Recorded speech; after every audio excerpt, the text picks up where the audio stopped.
If you watch a lot of photography YouTube channels, then you've heard this probably a million times. The best camera is the one you have with you. But they're not wrong, right? Because there's times when if you take your camera out and it's a big chunky beast of a camera and you're gonna go out and take some photos, that's great because you have the best gear possible. But then there's other times when you think, I'm just gonna head out to the store. And when you head out to the store, you don't want to take your big chunky camera with you. You don't want that big mess. And you think to yourself, well, guess I'll just use my phone if I need it. Well, that's fine. Phone's great. But what you're really going for is you want to be able to take the photo that you want to take, right? I think there's some alternatives to having that big giant monster with you, and it's called an everyday carry kind of camera. So what we're going to talk about today is a minimalist photography setup and what you can still accomplish by not taking every single camera, lens, and accessory you've ever purchased with you. Let's get right at it. The idea of having an everyday carry camera is having something small, compact, easy to use, pulls right out, and you can use it anytime. And you can pack it up pretty much everywhere. You can use whatever camera you want for this. You can use a small point and shoot. There's a whole bunch like the Canon G7X from back in the day. There's a bunch of Lumix cameras like that. There's more recent ones. There's the Sony RX100. There's all kinds of cameras that fit this. The Ricoh GR3 or 3X. I'm using, again, my Sony A6000. Why? I had a Ricoh GR3X. It was $1,000+.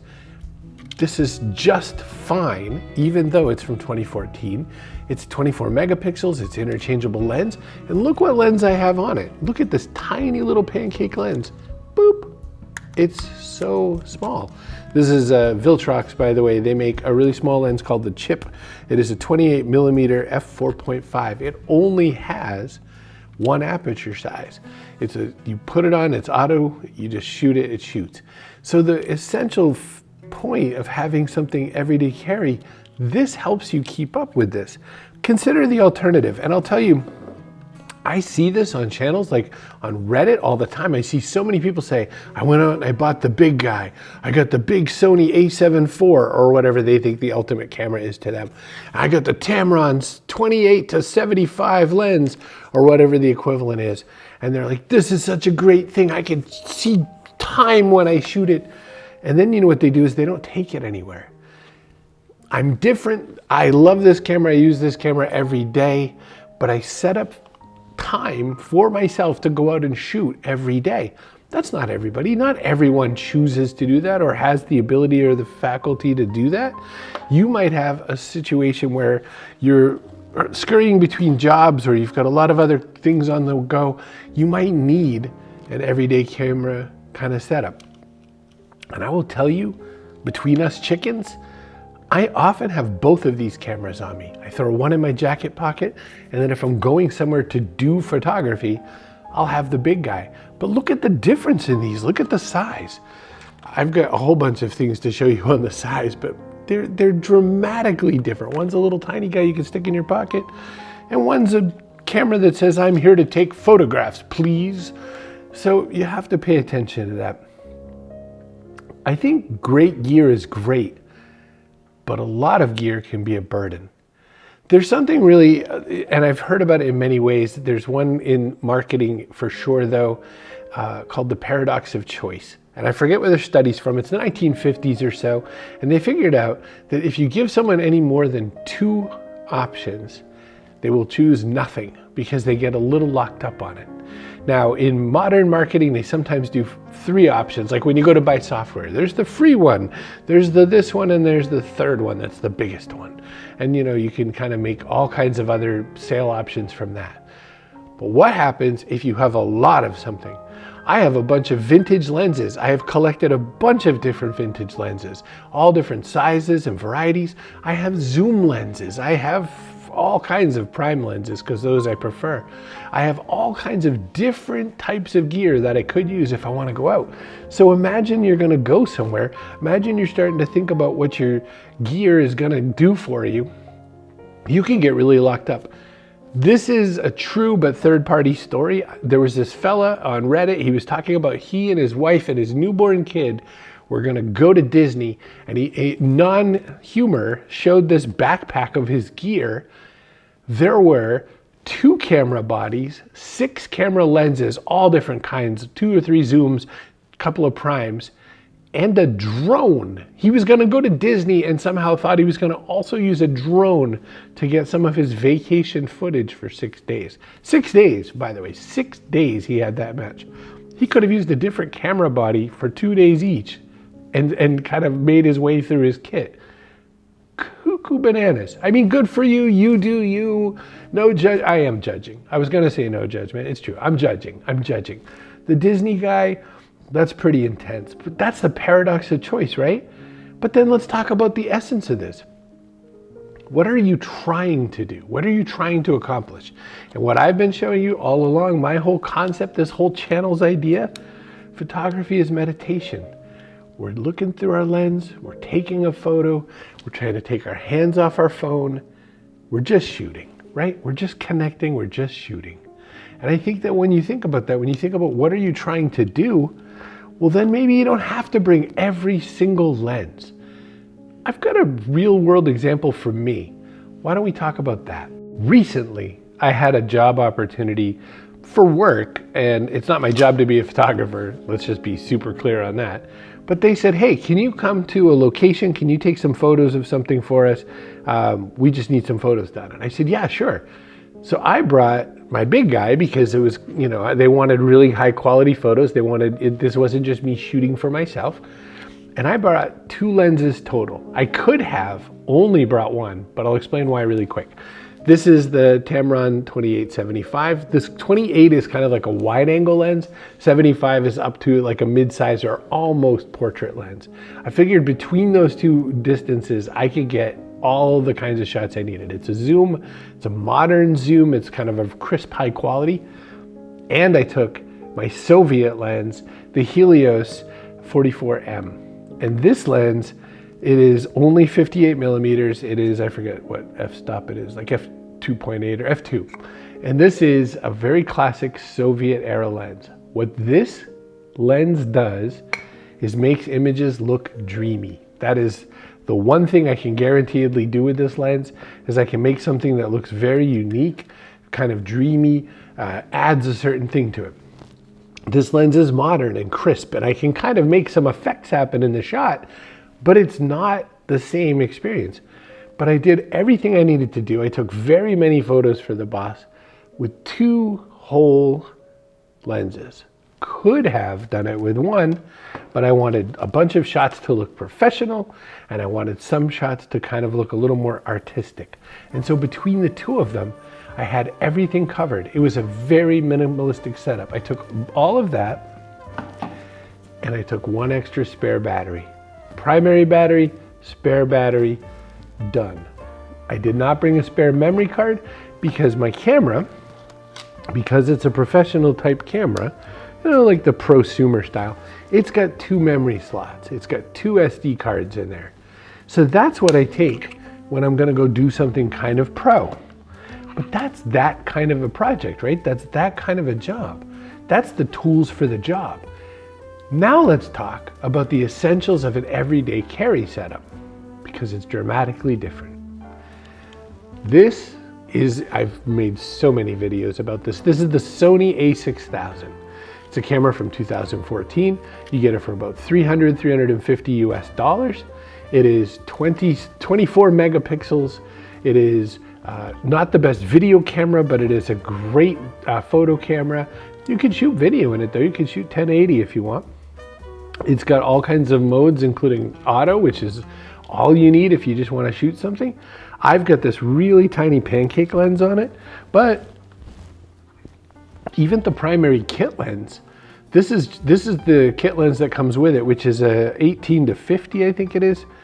Yeah, it's a 16-50. So this is basically the same as that 24-75 basically. It's that in this small size. So I could take that if I wanted. It's only, I don't know, let's show you the difference. You know, it's not, you put this thing on and it's maybe a half an inch bigger than the setup I was just showing you. Or I could just take this, one lens, one length. But either way, I can slide this in a jacket pocket.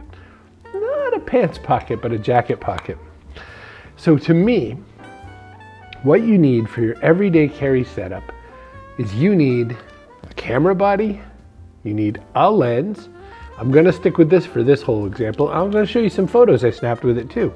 And then, depending on how comfy you feel and whether or not you're gonna drop something, and by the way, behind the scenes, I just dropped something as I said, whether or not you think you're gonna drop something. You could probably put on a strap. This is a Peak Design strap. I'll show you how that works. But you can put the strap on. I've got the little connector right there. And then once you get it on, you're safe. You put that through your wrist. Now while you're shooting, you don't have to worry about your drops. You drop it, you're good. So I have a camera, I have a strap. I almost always, and by almost always, let's say always, take an extra battery with me. So you have one battery. These are small, they fit right in your pocket. The camera, like I said, can fit in a jacket pocket, but not a pocket. And that's it. Now let's say for some reason you needed to bring a light. The A6000, by the way, it's got a flash. Or, you know, if I've got something bigger, you know, you can always take a little something with you. This is a light that I found on Amazon. It's an Aperture brand light. It's about $100, 90 bucks. And you can carry something like that with you. That'll still fit. I have all winter long been carrying this thing just in my jacket pocket. I'll show you. But if you need to get up to one more size bigger than a jacket pocket, I'm going to show you a couple examples, starting with maybe this, which is a sling bag. This is a Belroy sling bag. I'll put some links to this down below, affiliate links to this down below. Take a look at some of this if you want. But I haven't gotten any more into what I carry with me at the most than a sling bag. And I think to me, where I'm going with all this is that when you work and sort of focus and trust that you can get everything that you want to do with a minimalist setup, then you don't have to worry about that paradox of choice.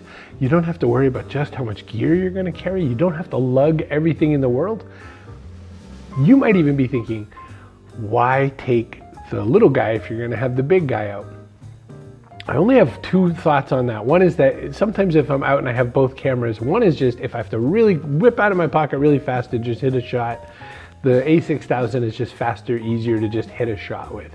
If I have a vintage manual lens setup, for instance, I maybe don't want to do all the fiddling and the focusing and all that. So there's reasons sometimes why you might want something like that instead. But then when you get to the packaging and taking stuff with you and putting a sling bag, I think that the less you bring with you, the more minimalist you can be in your setup, the better opportunity you're going to have.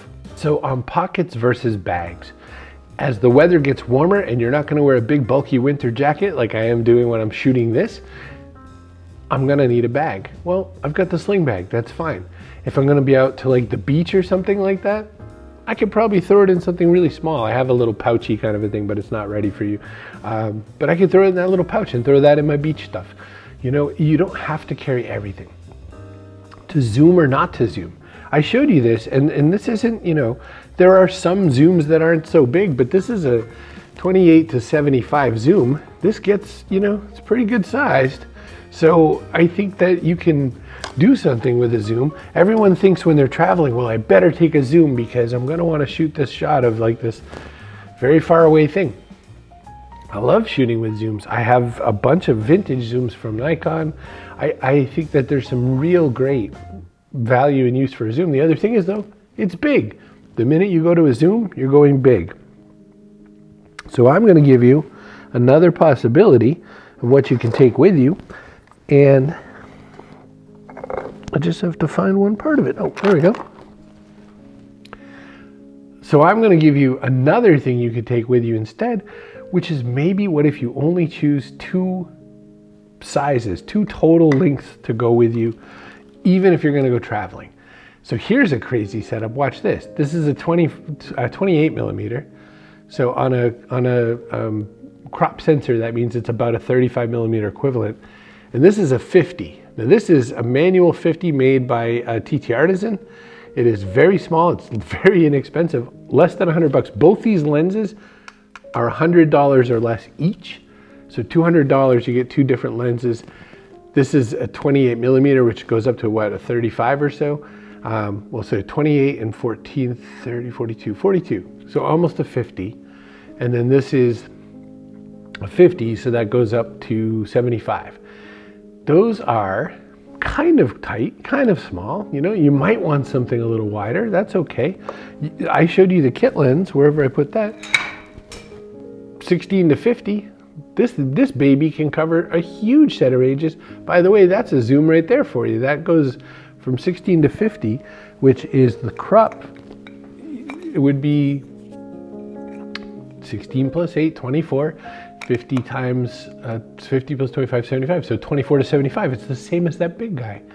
So you could take this with you and feel pretty confident that you've got two decent lengths covered. But what I do is I take primes instead of zooms. So like I said, I might take this and I might take this and have the ranges covered that I want to cover. So to me, that's another possibility to consider. So when you consider travel, zoom or not to zoom, extra batteries. Oh, and also, depending on what your setup is, I don't know how you process things, but if you put them onto a laptop or something like that, take a little thumb drive, you know, that lets you take the SD card and do an SD card reader. This same reader works if you're going to do it to mobile or a tablet or something like that, just a little reader so that you can take your cards, empty your cards at the end of the day. Always think about, especially when traveling, emptying your cards at the end of the day. Try to get your media somewhere that it's saved and stored safely. I use Dropbox. You could use Google Photos. There's so many other options for online storage, but I like to put my stuff there so that if and when I'm traveling, if something happens, my SD card gets ruined, my camera drops into the ocean, I'm not going to weep that I lost the whole trip's photos. I see so many posts about people losing all of their photos. That doesn't sound like a lot of fun to me. So the difference when you're taking your everyday carry, I mean, I've got a trip to New York for a whole week coming up. I'm not gonna just come with this baby. I'm gonna have this guy with me, but I'm gonna take the big guy because everybody knows New York is basically Disney for photographers. But I'm gonna always, at the end of every day, drag all my photos onto my laptop. I'm gonna send some of them to Dropbox. I'm gonna make sure that I have them backed up and handled. Done and easy. Minimalist, everyday carry. That's what I'm into. And like I said, we can just start and stop on just this, or you can get up to your big guys and take them with you too. But set yourself up for minimalism. You don't need everything. You don't need the best. You don't need to worry that what if I don't have X? You can shoot an entire wedding with 1 or 2 lenses. You can shoot anything that you think is super important with 1 or 2 lenses. Now, if you're gonna go do something very specific like birding or action sports, like you're gonna watch the kids play sport, you might need some specific kinds of things. You might need a longer lens. You might need a very powerful zoom. That kind of blows all this conversation out the window. We're talking about everyday carry. We're talking about taking a bite. I hope this is useful to you. A couple things. You know what I'm going to say to you. Please subscribe. If you haven't subscribed, please. We just passed 500 the other day. I don't even know when it happened. Thank you. Thank you to the people like MJ and all the others who are sending me messages. I have all kinds of great emails back and forth. I just was talking to MJ, which made me think of it right away. I've really been enjoying the emails. I've enjoyed the comments so much. It means so much to me. Hit a little like on this guy. Let's get out of here. Hey, where do you send email? Chris@chrisbrogan.com. Take really good care of yourself. I will see you very, very, very soon. I'm like the Daily Dose of Internet guy. Very, very soon.